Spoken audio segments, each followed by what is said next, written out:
चलो, नमस्कार दोस्तों। आपने हाल ही में देखा कि 4 राज्यों में इलेक्शन हुए और उन 4 राज्यों में क्या हुआ, अलग अलग पार्टियों ने सरकार बनाई। हालांकि 3 में तो बीजेपी ने बनाई, छत्तीसगढ़, राजस्थान और मध्य प्रदेश में। तो आज हम ये देखेंगे कि एक्चुअल में सीएम बनता कैसे है, रिजल्ट आने के बाद सीएम कैसे बनता है, सीएम बनने की प्रोसेस क्या है ना। और ऐसा क्या कारण है कि जरूरी नहीं है कि शिवराज सिंह ही सीएम बने। कॉमन मैन को, आम आदमी को तो लग रहा है कि मध्य प्रदेश के सीएम कौन होंगे, शिवराज सिंह चौहान। लेकिन ऐसा जरूरी नहीं है। एक चीज हो सकती है जिसके तहत वो सीएम नहीं बन सकते हैं। ये कौन तय करता है कि एक्चुअल में सीएम कौन बनेगा? चुनाव परिणाम के बाद। आज आप इस वीडियो में समझेंगे, अंत तक बने रहिए, ठीक है। शुरू करते हैं। सीएम कैसे चुना जाता है। उदाहरण के लिए हमने मध्य प्रदेश को लिया है ना। उदाहरण के लिए हमने मध्य प्रदेश को लिया है। मध्य प्रदेश में जो कुल सीटें हैं वो है 230, या कह सकते हैं कि मध्य प्रदेश में जो टोटल विधायक हैं वो कितने हैं, 230। विधायक को ही आप क्या कहते हैं, एमएलए कहते हैं, ठीक है। इतनी क्लैरिटी। अब अगर मध्य प्रदेश में किसी भी पार्टी को अगर सरकार बनानी है तो उसके पास कितने विधायक होने चाहिए, 116। 230 में से कितने विधायक होने चाहिए, 116 विधायक होने चाहिए अगर मध्य प्रदेश में किसी पार्टी को सरकार बनानी है। तो अब आते हैं हम इस सिचुएशन पे। तो हम ये सिचुएशन लेते हैं, पहली स्थिति जो अभी हाल ही में रिजल्ट आया, तो पहली स्थिति को हमने हूबहू वैसे ही लिया है, ठीक है।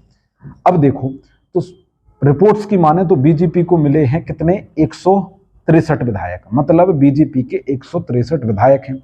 मतलब इस नंबर से बहुत ज्यादा आगे, मतलब बहुमत में बीजेपी है। कांग्रेस को मिली है कितनी, 66 सीटें। मतलब 66 विधायक किसके हैं इसमें, कांग्रेस के हैं। एक विधायक जो है वो किसका है, अदर पार्टी का है। अदर पार्टी में वही आ जाता है, हाथी घोड़ा पालकी, इस टाइप के लोग आते हैं, ठीक है, ध्यान रखना।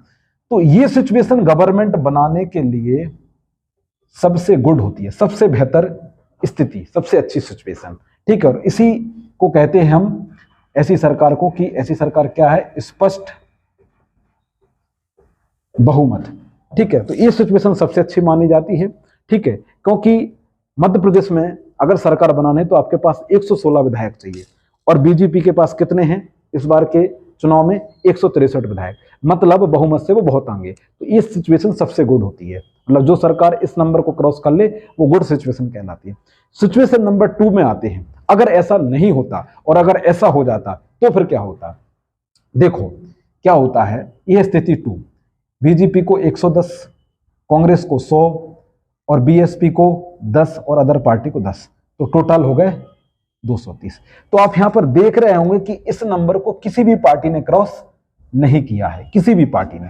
मतलब किसी भी पार्टी के पास क्या नहीं है, बहुमत नहीं है। और जब नहीं है तो वो सरकार नहीं बना पाएगी। किसी भी पार्टी को सरकार बनानी है तो इसके लिए क्या होना चाहिए, ये नंबर होना चाहिए, बहुमत नंबर होना चाहिए। तो ऐसे में क्या होता है, ये जो ऊपर वाली पार्टियां हैं बीजेपी और कांग्रेस जुटाएंगे, तो बीजेपी कोशिश करेगी कि उसे कितने मिल जाए, कम से कम 6 विधायक मिल जाए।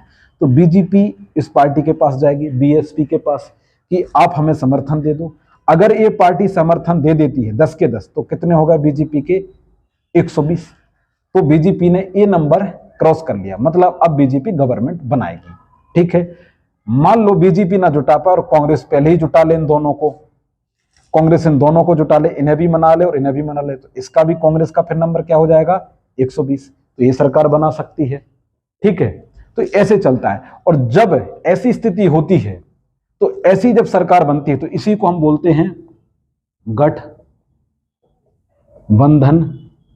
की सरकार। गठबंधन की सरकार मतलब जब 2 या 2 से अधिक दल मिलकर सरकार बनाते हैं तो उसे कहते हैं गठबंधन की सरकार, ठीक है। ये स्थिति है। अब ऐसी स्थिति, सेम ऐसी स्थिति हम एक और ले लेते हैं। तो क्या होता है, देखो अब मैं एक चीज समझाने जा रहा हूं। यहां पे एक पोस्ट आती है जिसका आप नाम अक्सर सुनते होंगे, राज्यपाल। क्या होता है, जो भी पार्टी उस राज्य में बहुमत में आती है, राज्यपाल क्या करता है, उसको न्योता देता है। और या फिर वो पार्टी किसके पास जाती है, राज्यपाल के पास जाती है, और क्या पेश करती है, दावा पेश करती है कि हम सरकार बनाएंगे, ठीक है, क्योंकि हमारे पास क्या है, बहुमत है। तो इस सिचुएशन में तो बीजेपी जाएगी तो राज्यपाल बोलेगा बहुत बढ़िया, कोई बात नहीं, गुड, 1 नंबर, ठीक है। इस सिचुएशन में क्या होता है, ज्यादातर राज्यपाल उसी को आमंत्रित करता है सरकार बनाने के लिए जिसके पास ज्यादा सीटें होती हैं। लेकिन कई बार ऐसा होता है कि राज्यपाल, मान लो मध्य प्रदेश में जो हो वो कौन सी, किसको सपोर्ट करता हो, एनसी, किसको, कांग्रेस को सपोर्ट करता हो, और सबसे ज्यादा सीटें आई किसके पास हैं, बीजेपी के पास। तो राज्यपाल के पास ये पावर होती है कि जरूरी नहीं है कि वो उसी को आमंत्रित करे जिसके पास ज्यादा सीटें आई। अगर राज्यपाल कांग्रेस समर्थक है तो इससे बोलेगा क्या आप सरकार बना सकते हैं, तो आप क्या करें, बहुमत पेश करें, बहुमत पेश करें और अपनी सरकार बनाएं। तो एक विशेष परिस्थिति होती है। ये परिस्थिति जो 3rd नंबर परिस्थिति में लेकर आया वो इसलिए लेकर आया कि इसमें कौन पावरफुल आ जाता है, गवर्नर। मतलब गवर्नर के ऊपर एक्चुअल में डिपेंड करता है वो किसे आमंत्रित करे। हालांकि जो पार्टी बहुमत में आती है वो जाके गवर्नर्स को बोलती है कि हम बहुमत में हैं और हम सरकार बना रहे हैं। जैसे अभी 2-3 दिन पहले रिजल्ट आया तो बीजेपी के पास बहुमत है, तो बीजेपी अब किसके पास जाएगी, ये आ गए, ये विधायक चुने जा चुके हैं, तो बीजेपी अब किसके पास जाएगी, राज्यपाल के पास जाएगी और राज्यपाल से बोलेगी अब हम सरकार बना रहे हैं क्योंकि हमारे पास क्या है, बहुमत का नंबर कंप्लीट है। ठीक है, अब सवाल आता है, ये सारी चीजें हो गई तो क्या एक्चुअल में सीएम कौन तय करता है। हम आपको बता दें एक्चुअल में सीएम कौन बनेगा। जैसे बीजेपी अभी 163 विधायक बने हैं, तो आमतौर पे लोग क्या सोच रहे हैं कि कौन बनेंगे, शिवराज जी बनेंगे, लेकिन ऐसा जरूरी नहीं है। क्यों, मैं आपको बताता हूं। क्योंकि ये कौन तय करता है, हम आपको बता दें, ये तय करती है एक्चुअल में पार्टी। एक्चुअल में पार्टी तय करती है कि सीएम कौन होगा। अब 163 विधायक हैं बीजेपी के, लोग कयास लगा रहे हैं कि शिवराज सिंह बनेंगे, लेकिन एक नाम और दौड़ रहा है सिंधिया जी का, एक नाम और दौड़ रहा है नरेंद्र सिंह तोमर का, एक नाम और दौड़ रहा है कैलाश विजयवर्गीय का। ये 4 लोग सीएम की रेस में हैं। तो लोगों को तो ये लग रहा है कि शिवराज सिंह बनेंगे, लेकिन ऐसा जरूरी नहीं है। अगर पार्टी तय कर दे कि जो सीएम बनना है वो किसको बनना है, नरेंद्र सिंह तोमर को बनना है, तो फिर शिवराज सिंह सीएम नहीं बनेंगे और नरेंद्र सिंह तोमर कौन बनेंगे, सीएम बनेंगे। या पार्टी तय कर दे कि कैलाश विजयवर्गीय को सीएम बनाएंगे। तो समझ रहे हो ना कि एक्चुअल में चुनाव रिजल्ट के बाद सीएम कौन होगा ये पार्टी तय करती है। ठीक है, आम लोगों को लगता है कि वही बनेगा जो फेस घोषित किया गया था, ऐसा जरूरी नहीं है। ठीक है, तो कॉमन मैन को लग रहा है शिवराज सिंह है, लेकिन ऐसा जरूरी नहीं है। ये पार्टी तय करती है कि कौन सीएम बनेगा और ये पार्टी मिलकर तय करती है और इस हिसाब से सीएम क्या होता है, फिर वो शपथ लेता है। ठीक है, तो आज आपको पता चला होगा जरूरी नहीं है कि सीएम जिसको दिखाया है मीडिया ने वही बने, है ना। अंतिम में पावर पार्टी के पास पहुंच जाती है। ठीक है, ध्यान रखना।